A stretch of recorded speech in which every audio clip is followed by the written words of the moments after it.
नमस्कार, मैं पायल और आप देख रहे हैं DNN इंडिया।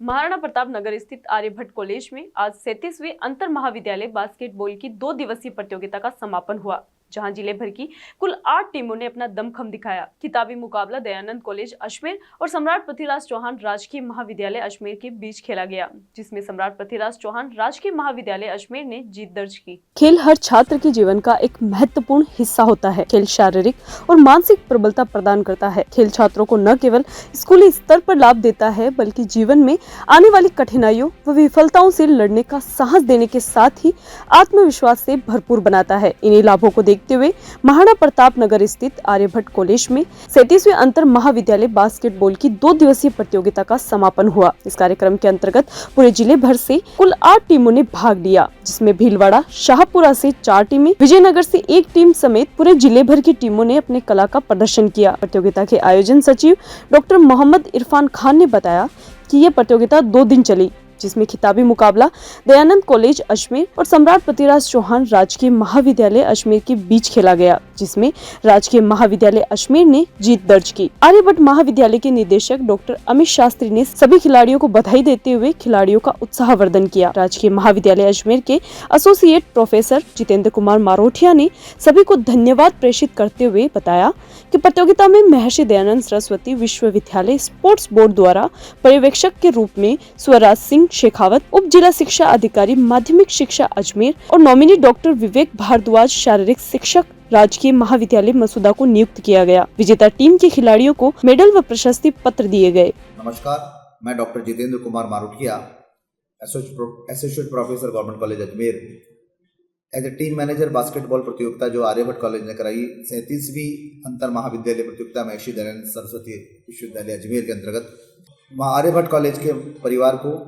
प्रशासन को, उनकी टीम को बहुत बहुत बधाई देता हूँ।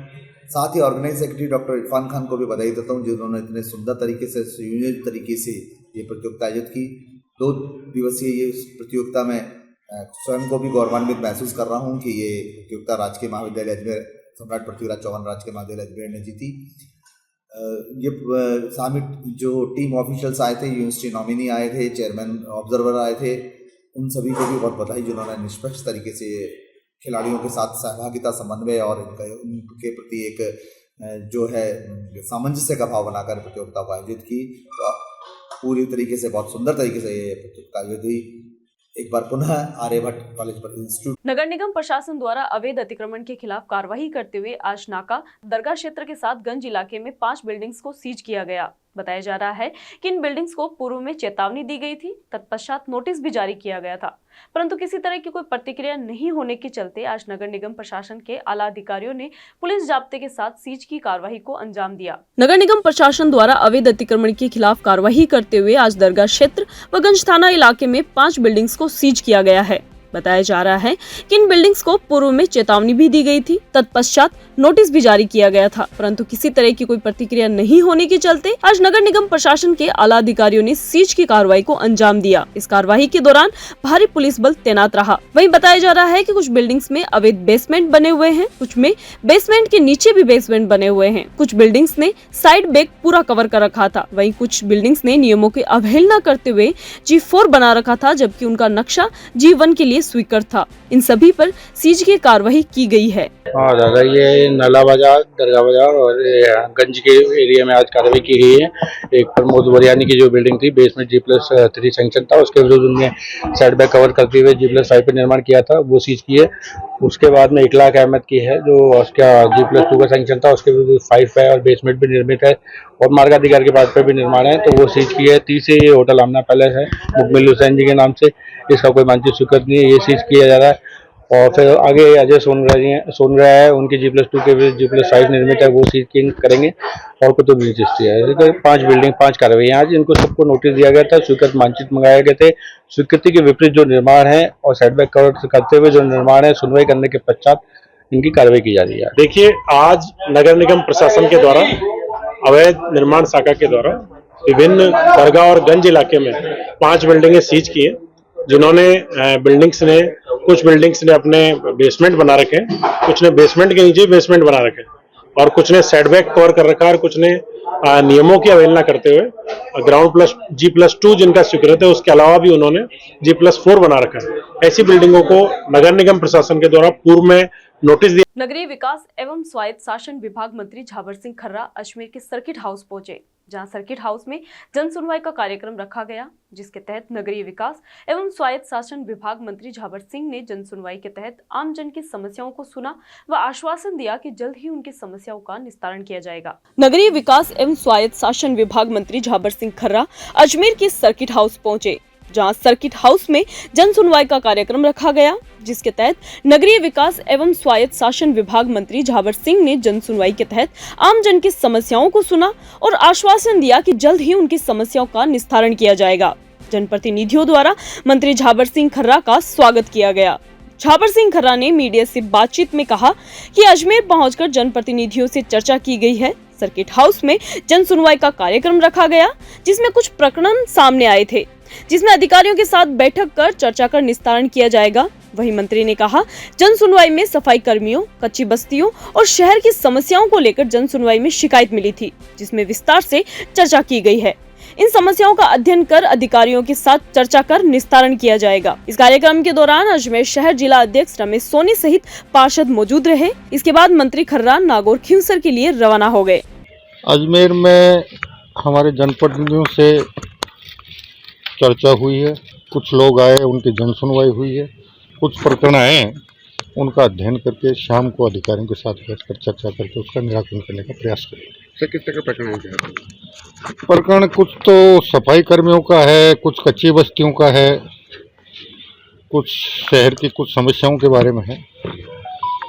उनसे विस्तार से चर्चा हुई है, कुछ कागजात उन्होंने प्रस्तुत किए हैं, दिन में उनका अध्ययन करेंगे। और अजमेर उत्तर के विधायक व विधानसभा अध्यक्ष वासुदेव देवनानी अजमेर के विकास व प्रगति के लिए नई नई सौगात देते आ रहे हैं। गत दिनों विधानसभा अध्यक्ष वासुदेव देवनानी ने पंचशील में रोड का उद्घाटन किया था, जिसकी लागत 72 लाख रुपए है, जहां दीपावली महापर्व के पश्चात पंचशील स्थित वार्ड 76 में ब्राविया रेजिडेंट से डी-मार्ट तिराहा तक रोड का निर्माण का कार्य शुरू किया गया। अजमेर उत्तर के विधायक व विधानसभा अध्यक्ष वासुदेव देवनानी अजमेर के विकास व प्रगति के लिए नई नई सौगातें देते आ रहे हैं। गत दिनों विधानसभा अध्यक्ष वासुदेव देवनानी ने पंचशील में सड़क का उद्घाटन किया था, जिसकी लागत 72 लाख रुपए थी। दीपावली महापर्व के पश्चात पंचशील स्थित वार्ड 76 में ब्राविया रेजिडेंट से डी-मार्ट तिराहा तक रोड का निर्माण कार्य शुरू हो गया है, जहां वार्ड के पार्षद आतिश माथुर ने रोड निर्माण के कार्यों का जायजा लिया व मीडिया से वार्ता के दौरान बताया कि रोड निर्माण के कार्यों का जायजा लेकर ठेकेदार से रोड को समतल करने के लिए कहा, ताकि बारिश के समय जल भराव की समस्या का सामना न करना पड़े। वहीं साथ ही इस रोड को चौड़ा करवाने के लिए सड़क के पास की जगह पर खुदाई कर सड़क का कार्य किया जा रहा है। ठेकेदार को निर्देश दिया गया है कि सड़क पर क्रॉस भी बनवाए जाएं। आज जो है ये एक कार्य का हमारे वार्ड क्षेत्र के अंदर श्री गणेश हुआ है। गत माह 18 अक्टूबर को आदरणीय देवनानी जी ने इस कार्य का विधिवत भूमि पूजन करके शुरुआत करी थी, और जैसा उम्मीद थी कि दिवाली के तुरंत बाद इसको कार्य को शुरू करवा दिया जाएगा, तो आज ये कार्य शुरू हुआ है। साइड की जो कच्ची ज़मीन थी अभी उसको खोद करके और उसमें गिट्टी डाल के, क्योंकि सड़क की चौड़ाई बनानी है यहाँ पर बड़ी। ये सड़क बन रही है ब्राविया रेजिडेंस से लेकर के और डी-मार्ट तिराहे तक की सड़क बन रही है। 72 लाख रुपए के आसपास का इसका बजट है, और यही अभी हमने ठेकेदार से कहा है कि यहाँ पर एक क्रॉस की कमी है, इस क्रॉस को बनाया जाए। कुछ जगह पर ऊंचा नीचास है, जहाँ पर बरसात का पानी भरता है, तो उसको ठीक करके फिर ही कार्य को कराया, कार्य गुणवत्ता कराया जाए। करीब 72 लाख रुपए का इसका जो है एडीए ने इसका बजट सैंक्शन करा है, और आगामी समय के अंदर भी काफ़ी प्रोजेक्ट्स है। यहाँ रुकते हैं एक छोटे से ब्रेक के लिए, जल्द हाजिर होंगे खबरों के नए सफर के साथ।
very boring for me.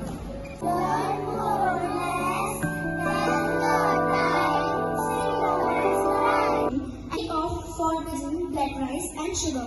This black rice has a very unique flavor.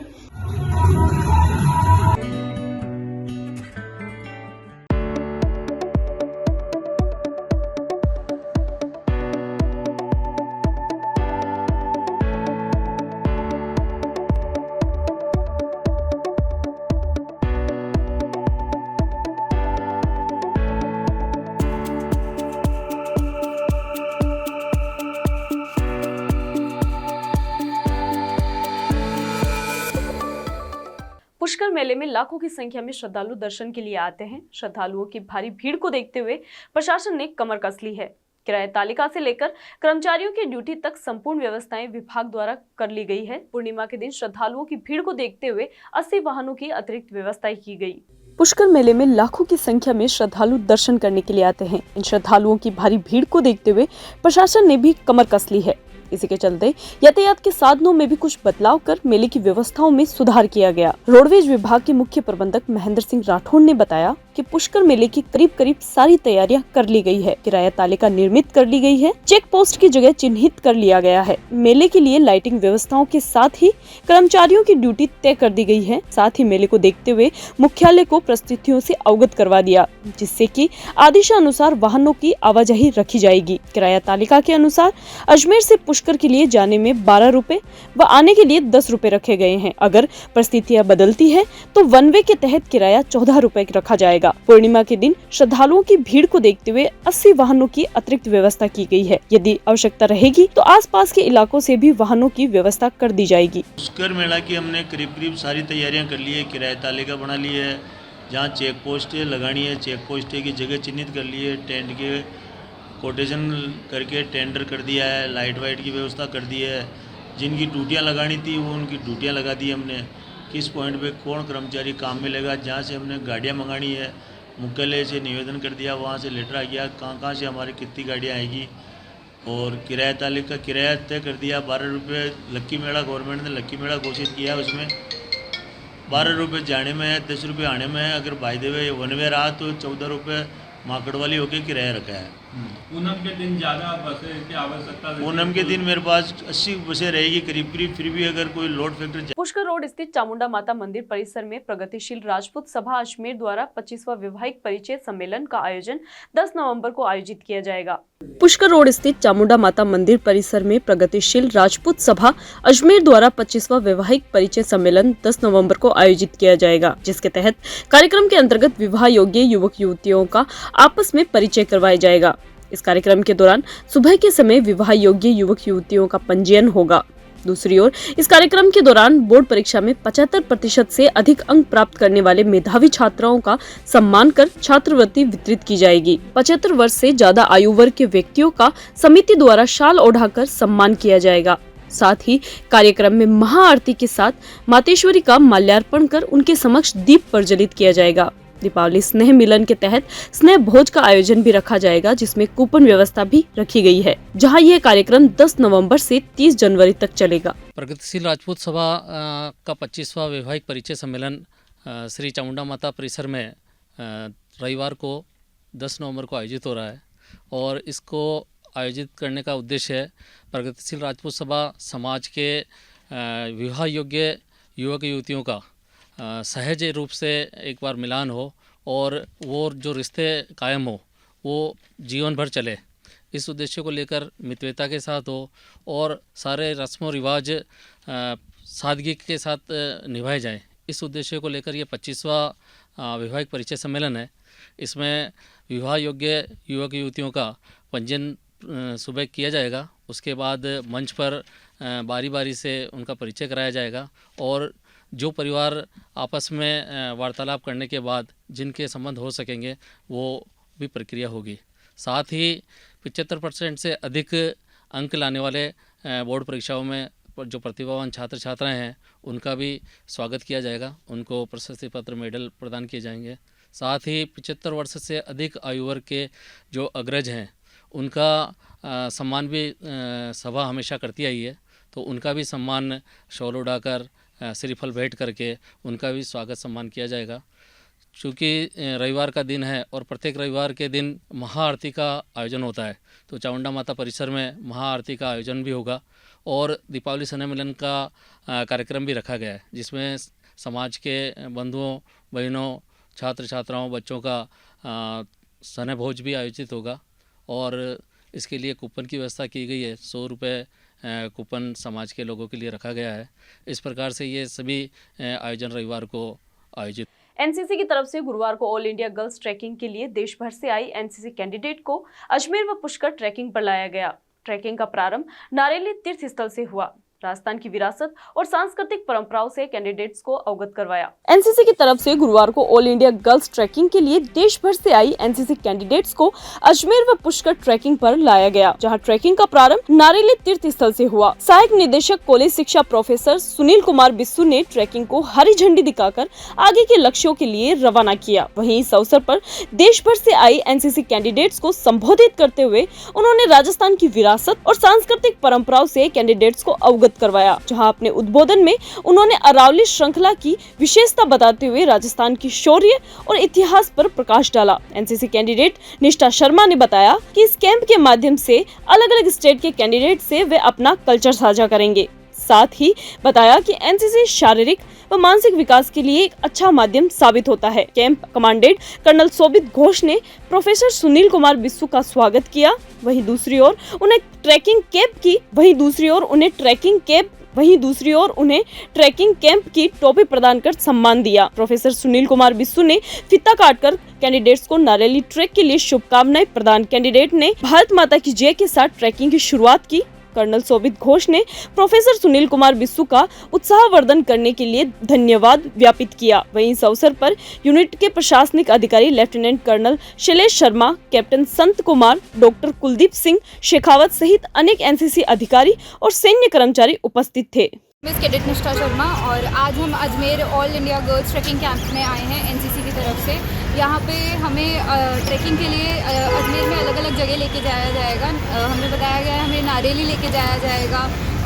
हम बहुत सारे अदर स्टेट की गर्ल्स के साथ इंटरेक्ट कर पाएंगे। It will be a good opportunity for us और हम बाकी स्टेट्स की लड़कियों से कल्चर शेयर करेंगे और हम फन करेंगे। NCC is a really good, NCC एक बहुत अच्छा माध्यम है अपनी खुद की ग्रोथ के लिए। I'd recommend सब इससे ज्वाइन करें और इससे एसोसिएट हो। Thank you so much. Jai Hind everyone, I am NCC cadet. हम यहाँ पे ट्रैकिंग कैंप के लिए आए हैं और हमें यहाँ पे बहुत एक्साइटमेंट हो रहा है।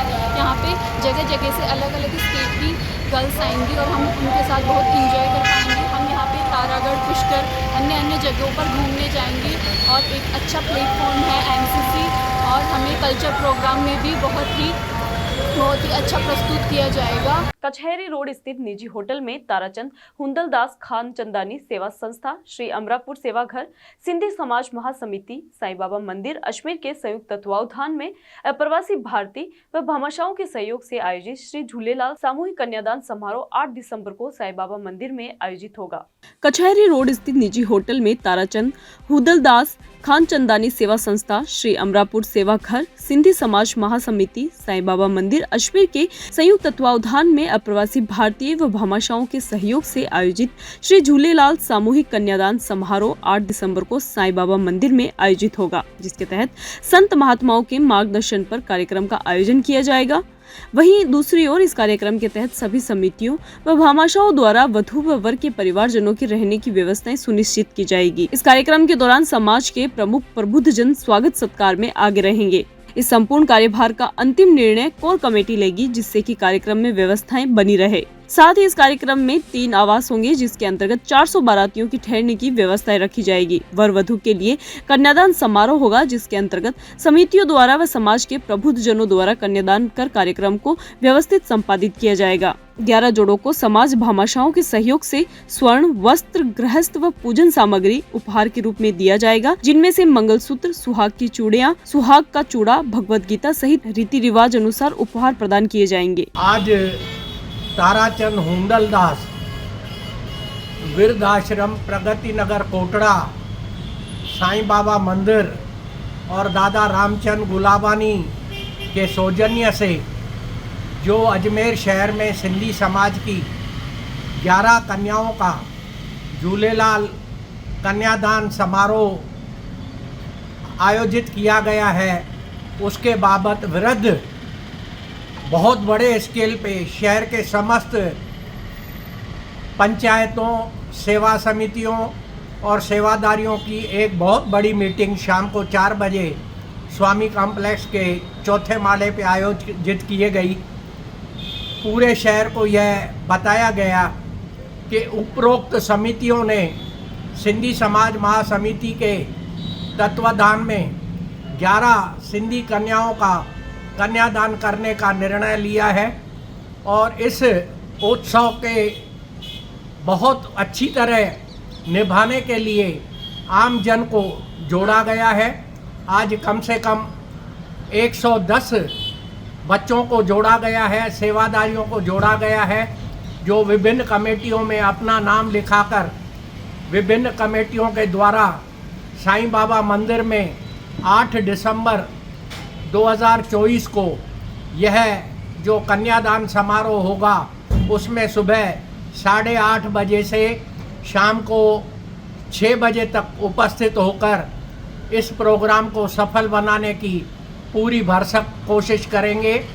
आम जन को बताया गया कि इस कन्यादान में 11 कन्याओं के खर्चे के बाबत लगभग 40 लाख रुपए का एस्टीमेट बनाया गया है और सब तरह के उपहार और सब तरह के सामान बाज़ार से परचेज कर लिए गए हैं। प्रत्येक कन्या को लगभग 3 लाख रुपए का सामान घर ले जाने के लिए दिया जाएगा। शेष खाने पीने और प्रशासनिक व्यवस्थाओं में खर्चा होगा। इसमें सबसे बड़ा खबरों के सफर में अभी सिर्फ इतना ही, फिर हाजिर होंगे खबरों के नए सफर के साथ। तब तक के लिए दीजिए इजाजत। नमस्कार।